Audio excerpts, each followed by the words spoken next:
Hi everyone, Brandy Lytle of Not So Mommy here. Well, May is here, and so we all know that that means that Mother's Day is approaching. And in my humble opinion, Mother's Day has the potential to be the hardest day of the year for we childless women. I know it certainly was for me for quite a few years. You know, back in December, when I looked at Christmas with a different perspective, honestly, it wasn't too difficult for me to come up with the right words to say. But with Mother's Day, I've had a bit of a struggle figuring out what blogs I can write that will be helpful and hopefully not cause too much pain for anyone, because Mother's Day is already a big enough trigger as it is. And so I've already written a blog about Infertility Survival Day, which takes place this weekend. And I think that day is pretty incredible because it does take into consideration what we have gone through. And if you read the blog, you know I think it's not just for those who have suffered from infertility, but a day to actually celebrate everyone who is surviving being childless not by choice.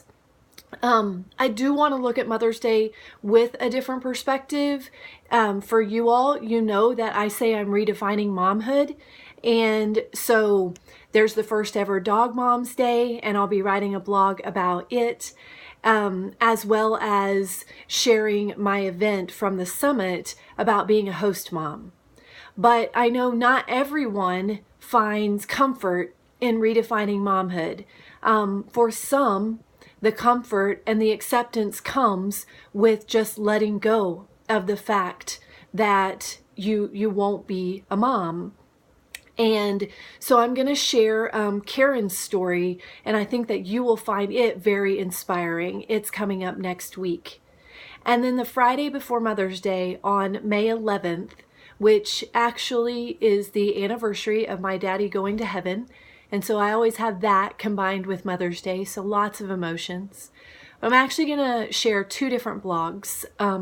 One, looking at Mother's Day with a different perspective, and then the second blog shared that day will be 4 strategies to survive Mother's Day and other possible triggers. Because I know sometimes that is all we can do is simply survive a day. We're not to the point where we can look at it in a different perspective or where we can thrive.